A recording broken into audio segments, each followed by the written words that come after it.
Años leí la historia verídica de una mujer de 33 años que salió un lunes de su casa para dirigirse a su trabajo en la ciudad de Dallas, pero a las 3:30 de la mañana se da cuenta que está en Santa Fe, en Nuevo México. Eso es a más de 1,000 kilómetros de distancia de la ciudad de Dallas, sin tener la menor idea de cómo ella llegó allí. Se quedó a dormir en un hotel de la ciudad y a la mañana siguiente no podía reconocer sus pertenencias. De hecho, ni siquiera se pudo reconocer a sí misma cuando se vio al espejo. Esta mujer estaba padeciendo de un severo caso de amnesia. Le tomó bastante tiempo de terapia, más de 1 año, poder recuperar completamente su memoria, sus relaciones, sus recuerdos, sus vivencias.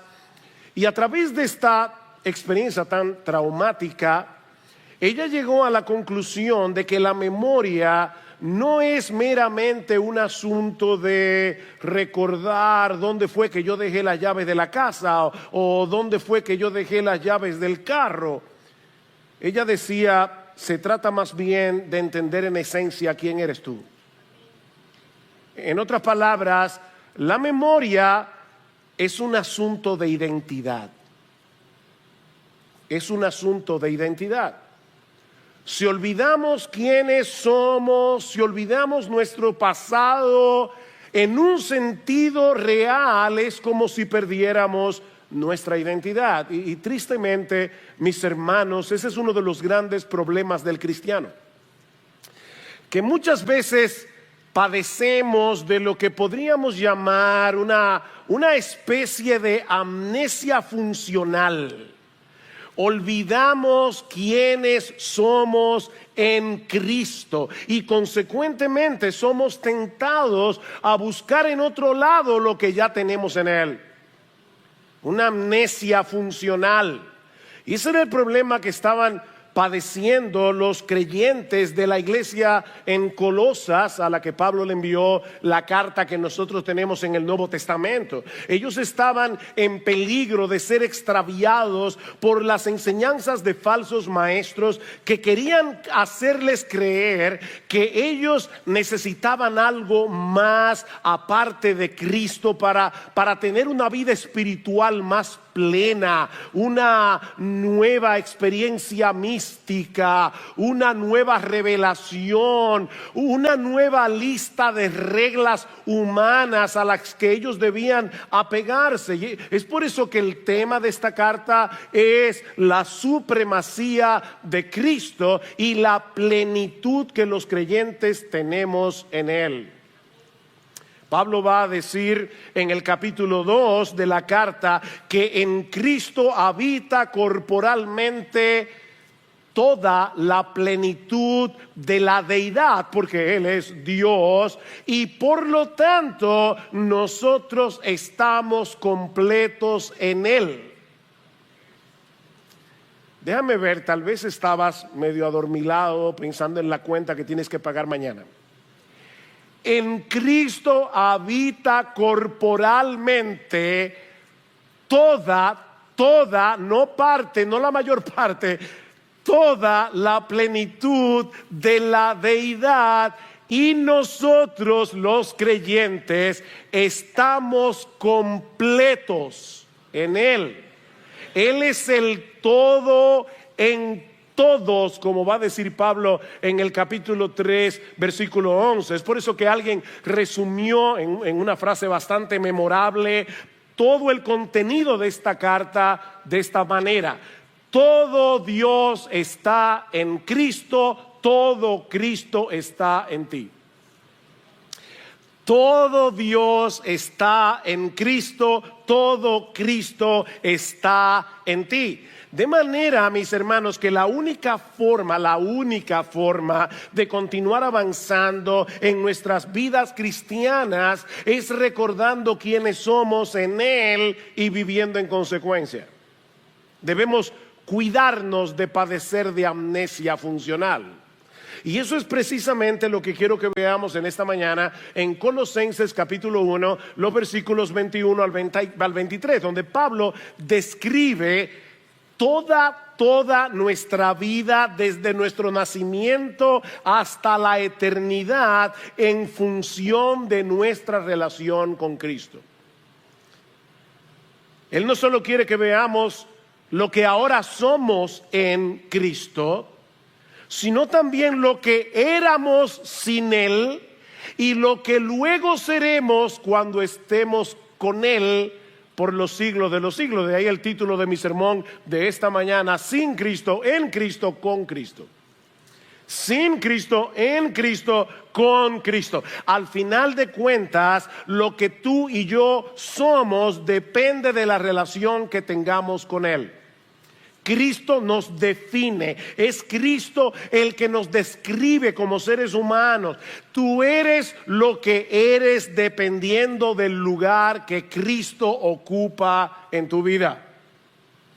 Veamos entonces, en primer lugar, nuestra anterior condición sin Cristo. Nuestra anterior condición sin Cristo.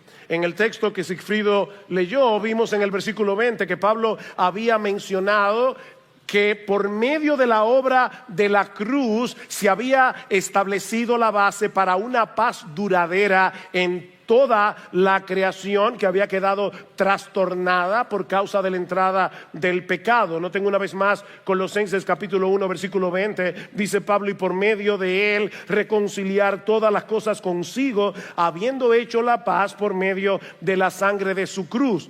Por medio de él, repito, ya sea las que están en la tierra o las que están en los cielos. Pero ahora Pablo quiere mostrarnos el impacto de esa obra de reconciliación, no en el cosmos completo, sino en los creyentes de manera particular. Y él lo hace a través de un contraste. Mira lo que tú eras sin Cristo, para que ahora puedas apreciar lo que eres en Cristo. Versículo 21. Y aunque vosotros antes estabais alejados y erais de ánimo hostil, ocupados en malas obras, sin embargo ahora Él os ha reconciliado. Pablo nos dice en primer lugar que tú y yo, cuando estábamos alejados de Cristo, estábamos alejados de Dios o éramos extraños, como dice la Reina Valera del 60. En otras palabras, estábamos alienados de Dios, completamente separados de Él, sin ningún tipo de relación amistosa con el Señor. Pablo describe esto de una forma para mí más dramática en Efesios capítulo 2 versículo 2. En aquel tiempo estabais sin Cristo. De aquí saqué la primera parte de mi título, de mi mensaje hoy. En aquel tiempo estabais sin Cristo, alejados de la ciudadanía de Israel, ajenos a los pactos de la promesa, sin esperanza y sin Dios en el mundo. ¿Se puede estar en una condición peor? Sin Cristo, sin Dios, sin esperanza en este mundo. El tipo de relación que tú y yo teníamos con Dios no era la de un hijo con su padre, era la de un culpable con su juez. Y mi amigo, si tú estás aquí sin Cristo en esta mañana, todavía continúas en esa condición. Continúas en esa condición. En lo que respecta a Dios y a su pueblo, eres un extranjero, completamente ajeno a todos los privilegios de la ciudadanía celestial. Tú no tienes derecho, mi amigo, no tienes derecho a apropiarte de ninguna de las promesas que Dios nos ha revelado en su palabra. El Salmo 23, que mucha gente ama, aún personas que no son cristianas, el Salmo 23 no es para ti.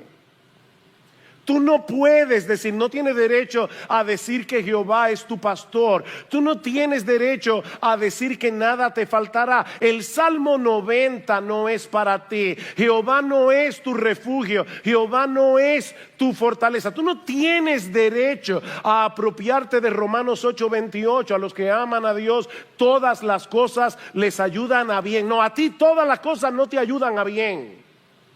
Tú no tienes derecho. Es que tú estás ajeno a la vida de Dios. Tú eres un extranjero en lo que respecta a la ciudadanía celestial. Ahora, no olviden, hermanos, miembros de Iglesia Bíblica del Señor Jesucristo y cualquier otro creyente que se encuentre en este lugar, que la carta a los Colosenses no es un tratado evangelístico. Pablo le está diciendo eso a creyentes. O sea, Pablo quiere que tú y yo, creyentes en Cristo, no olvidemos lo que éramos sin Él. Cuidado de padecer amnesia funcional. Esa era la condición en la que todos nosotros estábamos antes de venir a Cristo en arrepentimiento y fe. Éramos extraños. De hecho, noten de nuevo en el texto que Sigfrido leyó, en el versículo 13, porque Él nos libró del dominio de las tinieblas y nos trasladó al reino de su amado Hijo. Nosotros pertenecíamos a otro reino, nosotros teníamos otro amo, nosotros teníamos otro dueño, nosotros teníamos otro Señor. Y de paso, un Señor inmisericordia y cruel, al que obedecíamos ciegamente y que quería destruir nuestras almas para siempre en el infierno. Ahí vivíamos tú y yo. Pero Pablo nos dice también que éramos de ánimo hostil. O como dice la Reina Valera del 60, éramos enemigos. Éramos enemigos.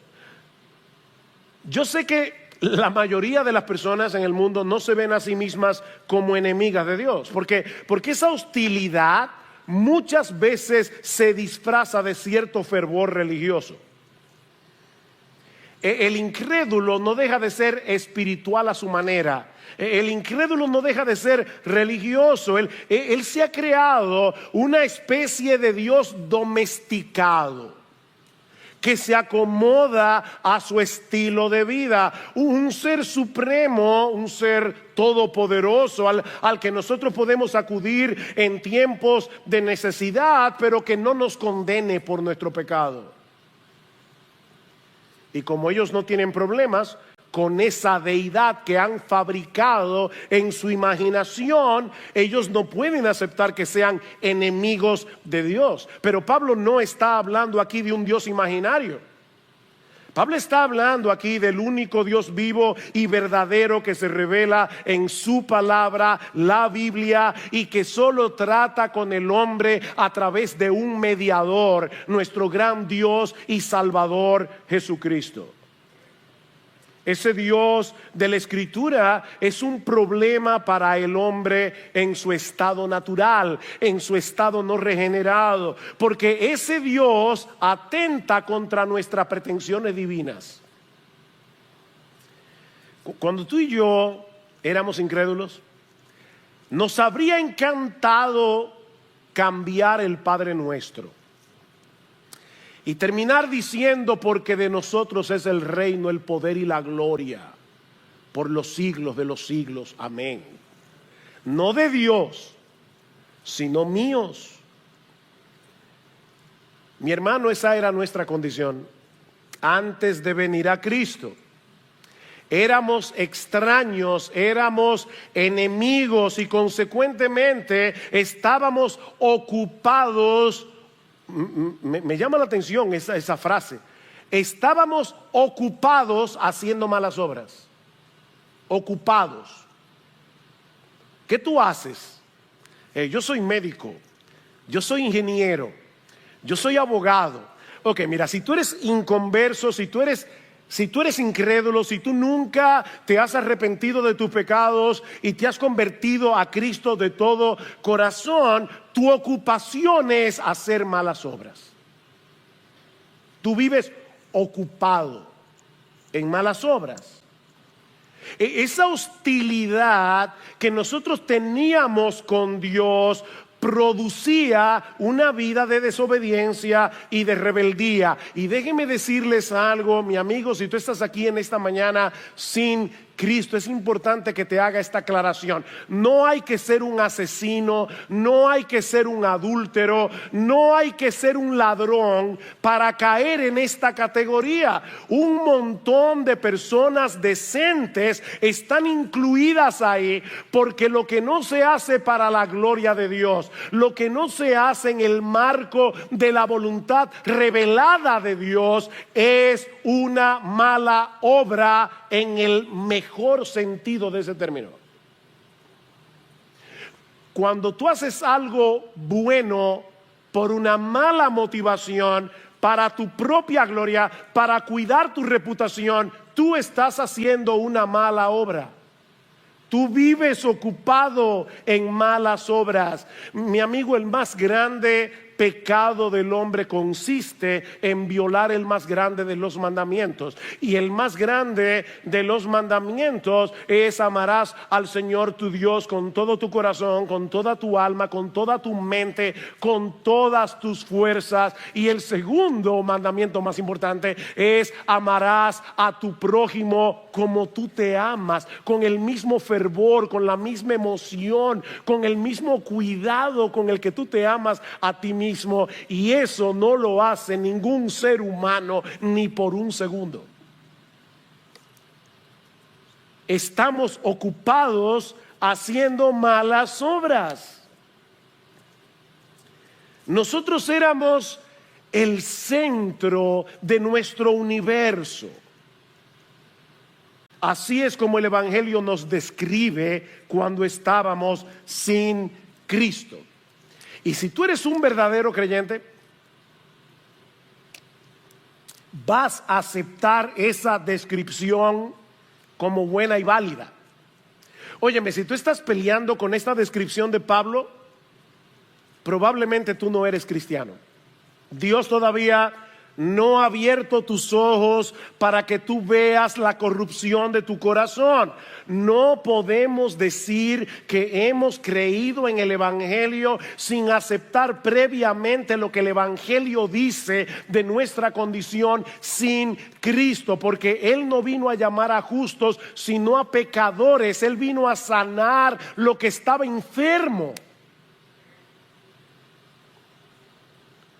Los creyentes sabemos, aunque muchas veces lo olvidamos, que éramos 1000 veces peores de lo que nuestro peor enemigo piensa de nosotros. ¿Tú tienes alguna persona que piensa muy mal de ti? Vamos, piensa. ¿Hay alguien que tú sabes que piensa muy mal de ti? Tú eres peor.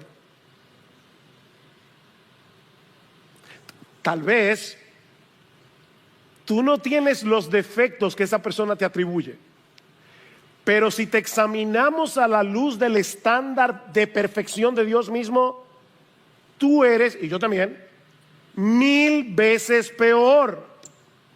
¿Y sabes lo que esa descripción debería producir en nosotros? Gratitud y humildad. Gratitud y humildad. Nosotros deberíamos vivir sorprendidos de ser cristianos, porque mira, mi hermano, ser cristiano es un milagro. Eso es un milagro.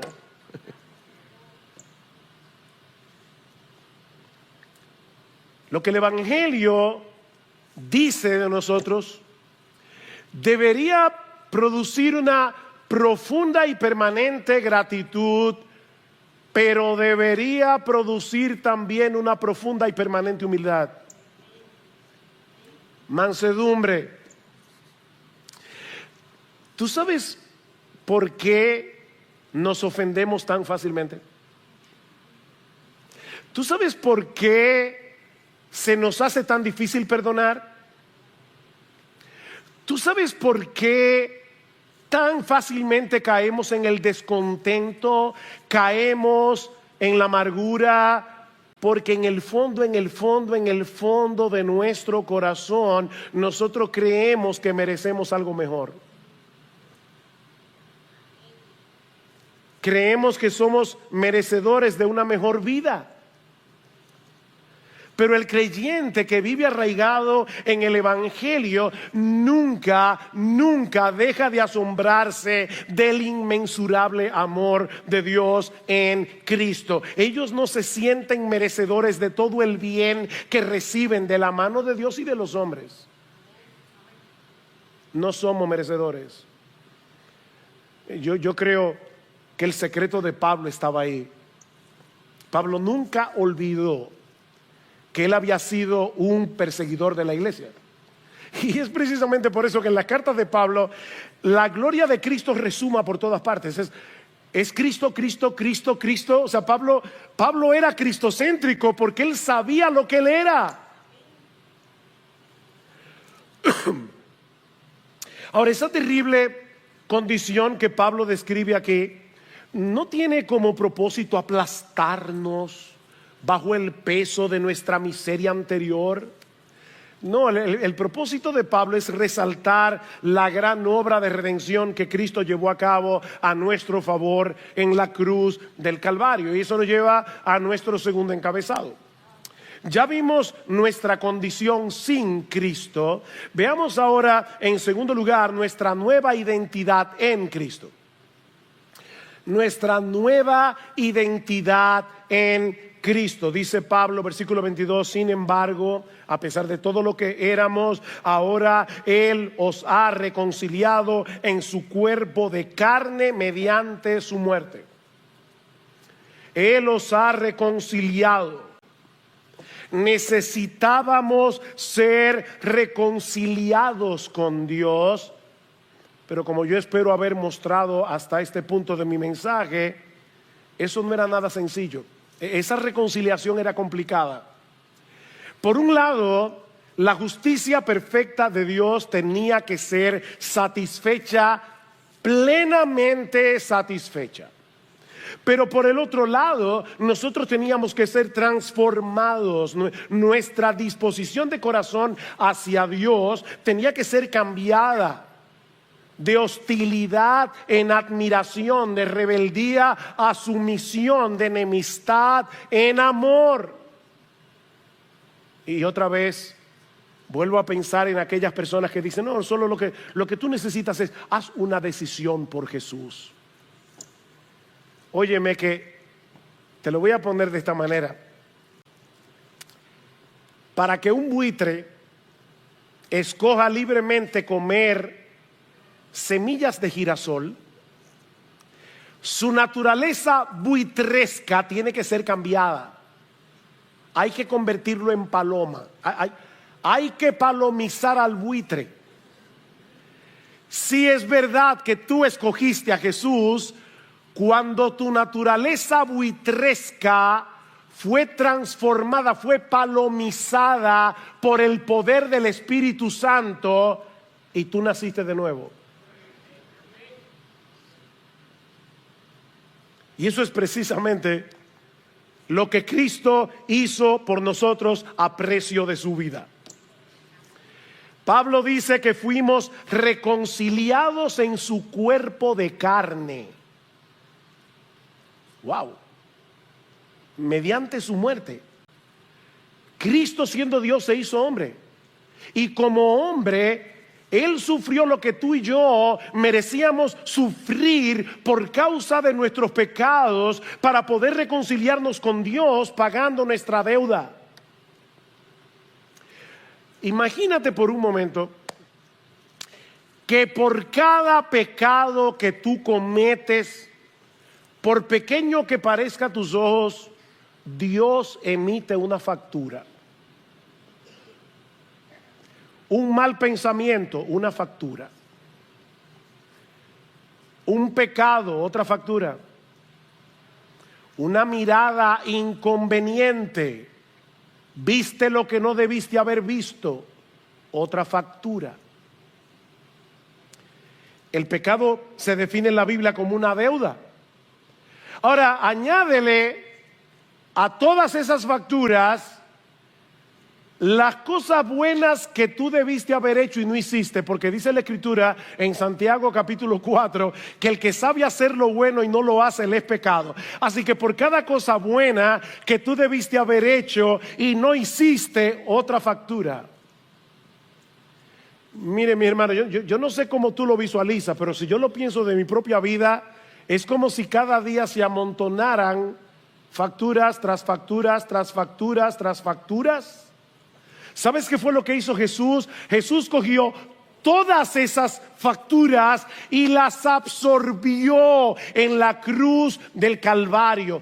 Cristo le dijo al Padre: yo quiero, Padre mío, que tú me castigues a mí, que yo sufra en lugar de, pon tu nombre allí, raya, en lugar de tú. Yo quiero absorber el castigo que ellos merecen por cada una de esas facturas. Yo quiero pagarlas por completo en la cruz del Calvario.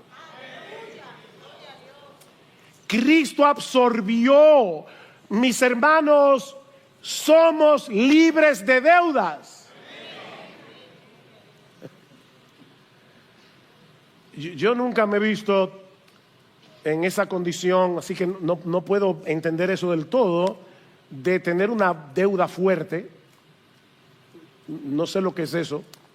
No soy empresario, ¿no? Hay gente que debe millones.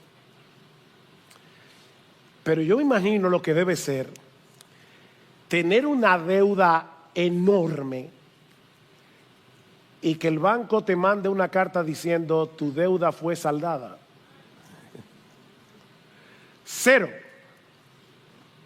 No debes nada. Ahora, lo más sorprendente de Jesús no es eso. Digo, ya eso es sorprendente. Pero hay algo más sorprendente. Si tú le debes al banco $2 millones y el banco paga tu deuda, tú no debes nada, pero en el banco tienes cero. Pero eso no es lo que hace Jesús.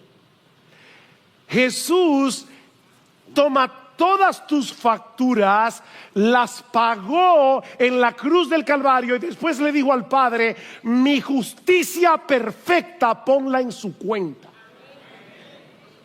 Así que en el banco del cielo nuestra cuenta no está en cero. En el banco del cielo nosotros tenemos la misma justicia de Jesús. Eso es lo que la Biblia llama justificación. Sorprendente, todavía queda algo más. Que yo le decía, nosotros necesitamos que la justicia de Dios sea satisfecha, pero nosotros necesitamos que la disposición de nuestro corazón sea transformada.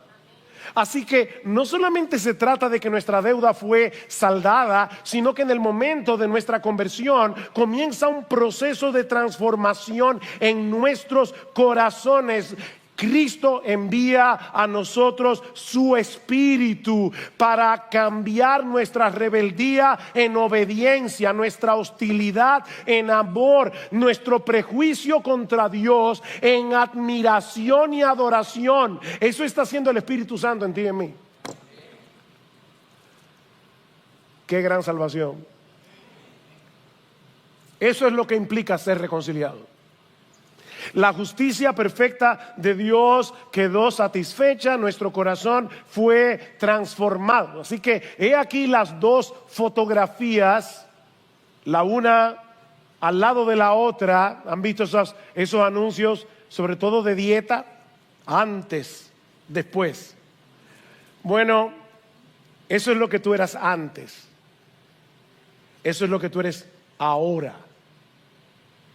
Dios obró en nosotros un cambio extraordinario, de la muerte a la vida, de la ceguera a la visión, de la potestad de las tinieblas, esclavos del diablo, al reino de su amado Hijo. Vivir de acuerdo al Evangelio, vivir de acuerdo al testimonio de las Escrituras, es creer eso. Es creer lo que la Biblia dice que éramos y es creer lo que la Biblia dice que somos, que ya no hay condenación, ya no hay condenación para aquellos que están en Cristo Jesús, porque Dios nos ve a nosotros a través de la justicia perfecta de su Hijo. Ahora queremos agradar a Dios, pero no para ganarnos su favor a través de nuestra obediencia, sino con la gratitud que produce el saber que ya fuimos favorecidos por causa de la obediencia de Jesús. Y ¿saben qué, hermanos? Solo así vamos a poder librarnos de los dos grandes enemigos de la vida cristiana: el legalismo y la mundanalidad. El legalismo y la mundanalidad. El hecho de saber que nosotros fuimos perdonados, reconciliados con Dios por causa de la obra de Cristo, nos libra de querer ganarnos su bendición, de querer ganarnos su favor a través de nuestra obediencia, legalismo. Pero nos libra también de tomar el pecado a la ligera. Porque ahora tú y yo sabemos lo que le costó a Cristo librarnos de la condenación y de la esclavitud del pecado. Así que mira, independientemente de cuál haya sido tu estilo de vida antes de venir a Cristo en arrepentimiento y fe, tú debes entender que tus antiguos pecados ya no son los que te definen. Es tu nueva identidad en Cristo. Hace unos años estaba dándole consejería a una joven que durante muchos años practicó el lesbianismo. Y ella me decía con mucho pesar en la oficina: yo soy lesbiana, arrepentida, convertida, pero yo quisiera ser mujer, plenamente mujer. Y yo le decía a esta joven, primero le leí 1 Corintios capítulo 1, versículos 6 al 9, donde Pablo menciona una extensa lista de pecados, pero luego dice: y esto erais algunos, erais pasado, mas ya habéis sido lavados, ya habéis sido justificados, ya habéis sido santificados en el nombre del Señor Jesucristo y por el Espíritu de nuestro Dios. Y yo le decía: mira, nosotros no somos como los alcohólicos anónimos, que a través de toda su vida dicen: yo soy alcohólico aunque tengan 20 años sin tomar un trago. Por Cristo y por la obra de su Espíritu en ti, tú puedes decir: yo era. Eso no te define. Tú eres cristiano, eres cristiana. Lo que te define ahora, independientemente de las luchas que tú puedas tener en el día de hoy con tus pecados pasados, lo que te define es tu nueva identidad en Jesucristo. Esa es tu definición. Esto erais algunos. Pero Pablo no ha terminado. A él le falta otra foto. Ya nos mostró nuestra condición pasada sin Cristo. Ya nos mostró nuestra nueva identidad en Cristo, en unión con Cristo. Pero ahora quiere que veamos nuestro futuro con Cristo cuando estemos en su presencia. Versículo 22. Sin embargo, ahora Él os ha reconciliado en su cuerpo de carne mediante su muerte, a fin, he aquí el propósito, a fin de presentaros santos, sin mancha e irreprensibles delante de Él. Wow, cuando nos toque presentarnos delante de Dios en su tribunal,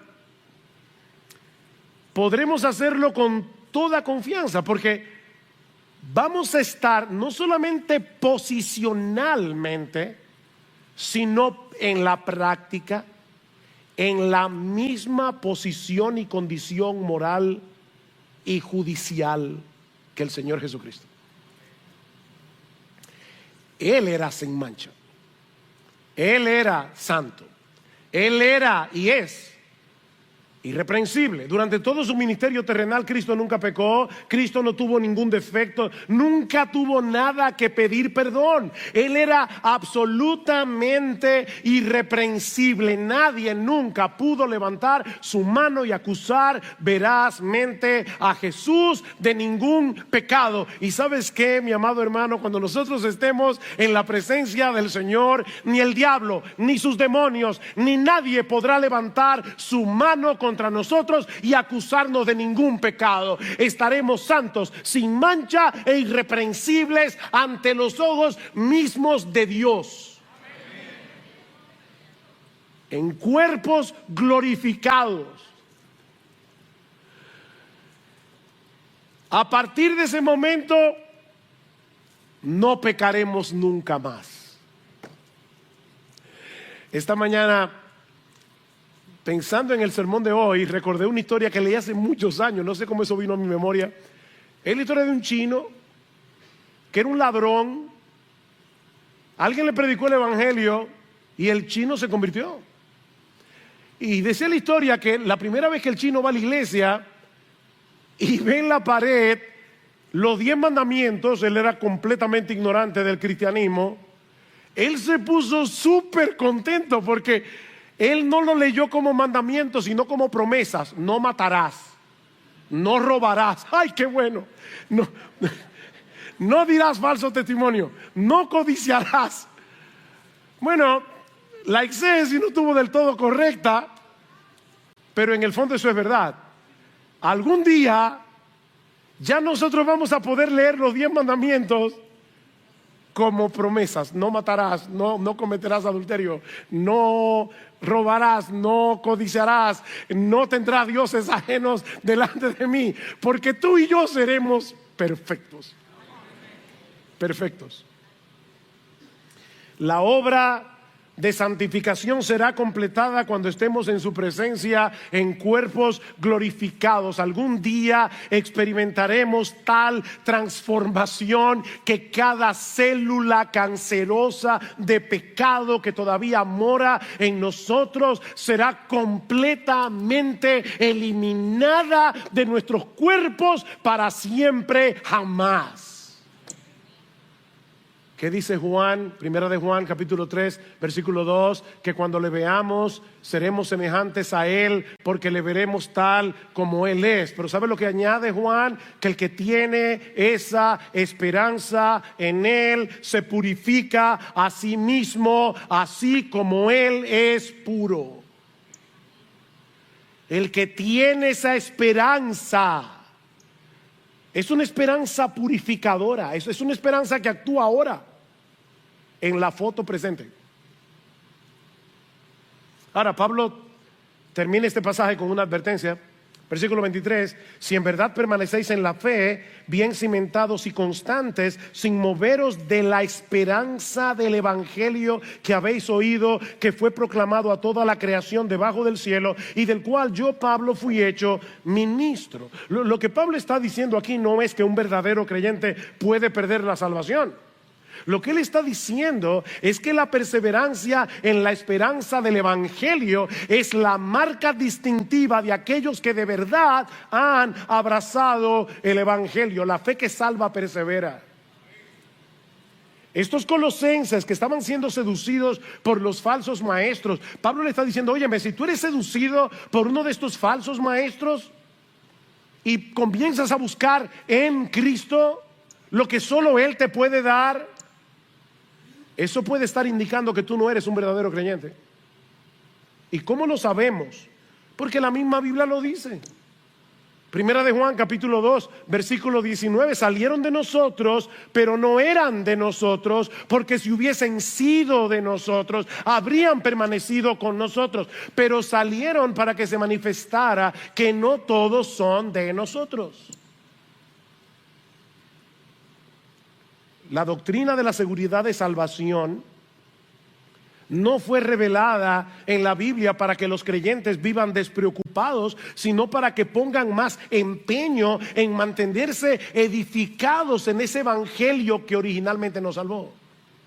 Porque es el evangelio lo que produce frutos en nuestras vidas. Note lo que dice Pablo en Colosenses capítulo 1 versículo 6. Dice: la palabra que oísteis, el evangelio que ha llegado hasta vosotros, así como en todo el mundo está dando fruto constantemente y creciendo, así lo ha estado haciendo también en vosotros desde el día que oísteis y comprendisteis la gracia de Dios en verdad. ¿Por qué tú y yo necesitamos entender cada vez mejor el evangelio? ¿Por qué tú y yo necesitamos entender la gracia de Dios en verdad? Porque eso es lo que produce fruto en nuestra vida.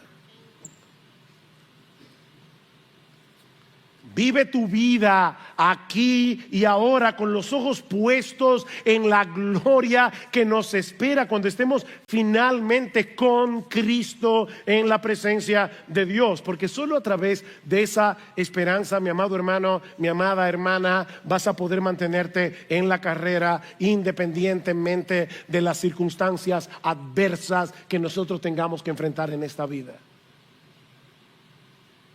En el mundo tendréis aflicción, dice el Señor, pero confiad, yo he vencido al mundo. Imagínate a un muchacho que se está recuperando de una pierna rota y él está mirando los Juegos Olímpicos. Él es muy deportista, le encanta correr, saltar, jugar basquetbol, y él está allí mirando con su pierna rota los Juegos Olímpicos. Le encanta ver a los atletas correr, saltar, y en su corazón él anhela poder hacerlo, pero no puede correr a esa velocidad, no puede saltar tan alto todavía.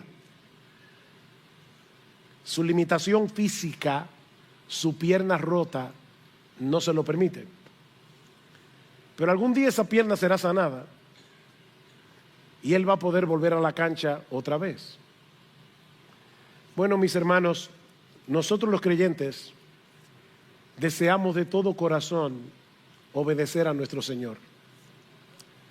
Nosotros deseamos obedecer a Dios como Cristo lo hizo, pero la verdad es que por más empeño que ponemos en esto, estamos muy lejos de ser perfectos.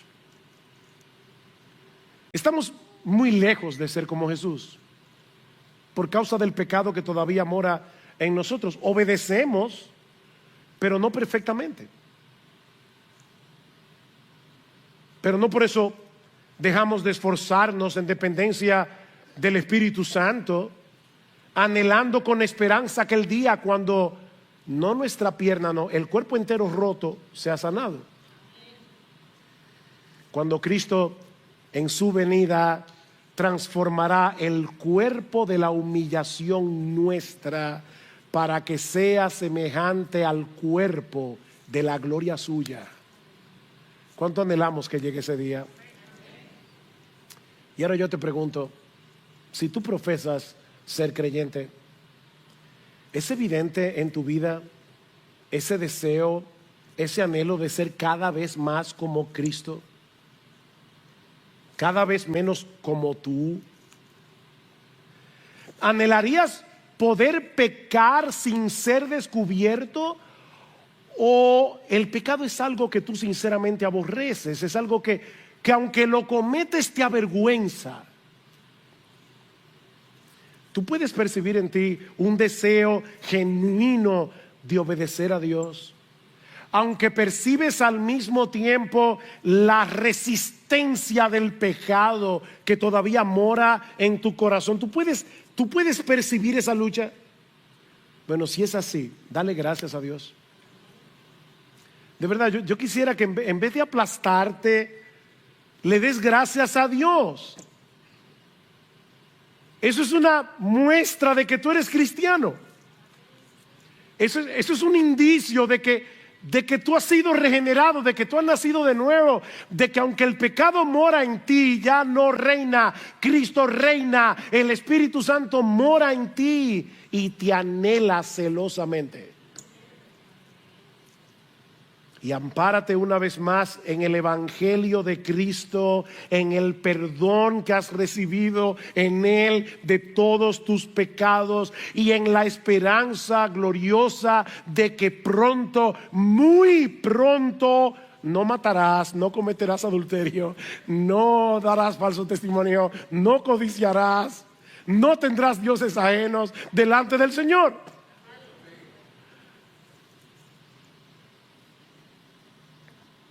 Pero si no es así, mi amigo, yo te invito en esta mañana que vengas a Cristo en arrepentimiento y fe,